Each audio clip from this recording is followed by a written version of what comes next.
Now, your Big 2 Weather Authority forecast with Chief Meteorologist John Mayer. He warns you first. Well, it's easy to see one of our biggest changes out there today. The clouds, the rain down to the south finally starting to make its way in, pulling in a little bit more of this rain riding right along and south of I-10.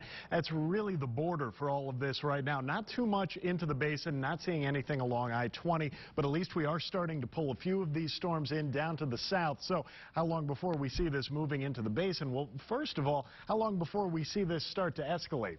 Don't expect much of that. Really, this is going to remain very, very isolated down to the south. Not going to see things get out of hand just yet. But as we continue to pull more rain in, and there's plenty of it off to the east, we get a chance to see a little bit of heavier rainfall and a little bit more widespread as we move through the next couple of days. But for now, things are going to stay relatively calm. But once we head into Friday afternoon, we start to pull in a lot of scattered activity. And really, that's going to be the key word for all of this, scattered. We don't see anything that organizes too well. We don't see anything that poses much in terms of a severe weather risk, but we do see a lot of much needed rainfall stretching all across the entirety of the viewing area, across West Texas, southeast New Mexico, all the areas that need the rainfall the most. Here it is, moving through for us Friday afternoon and evening. A little bit of a lull going into Saturday morning, but then we get a chance for this to pick back up again by Saturday afternoon, and once more, everything scattered out there all across the entire viewing area.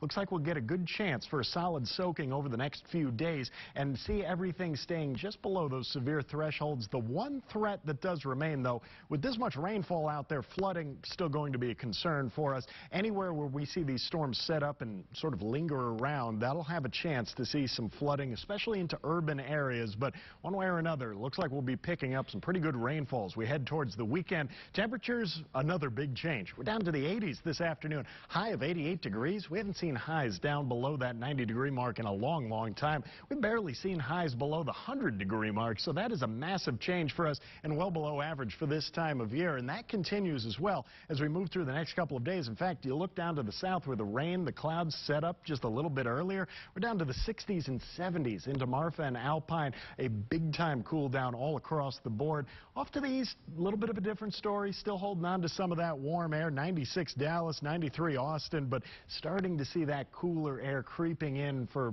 pretty much all of us statewide, and that's a big difference. Past 24 hours, temperatures have dropped by 15 to 20 degrees out there, especially right here in West Texas, seeing that big-time cool down thanks to all of that rain, the clouds, and that low pressure that we've been waiting on slowly moving in from the east. Now, winds have stayed pretty steady out there, still double-digit wind speeds, especially off to the west. We got 31-mile-per-hour winds over in the Guadalupe Pass, 20 Carlsbad, 24 in Wink, and 20 in Pecos. Going to continue to see those gusty conditions sticking with us for at least another couple of hours before things calm down. But as we head towards the weekend, it's going to look absolutely gorgeous out there with that chance for some isolated storms, some cooler temperatures down into the 60s in the Davis Mountains, 70s along I-20, and then tomorrow afternoon, keep those 80s going, mid to upper 80s for most of us across the basin. A couple of 90s creeping in there, 90 into Crane, Rankin, Monahans, but all in all, not too bad and still well below average for this time of year. So does this continue into the weekend? And well, with those rain chances continuing to roll through,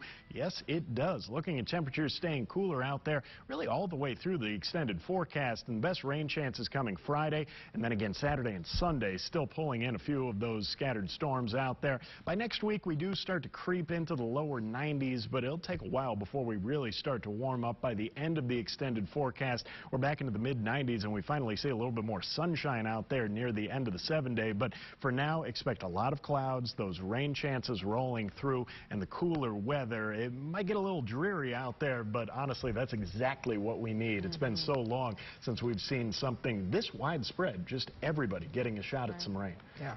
Well, I'm a fan of that. A lot of yards, too, are getting a good soaking. Oh, yeah, and for once, you can actually stay inside and let Mother Nature take care of business. Exactly. Not bad. It works well. Thank you, John.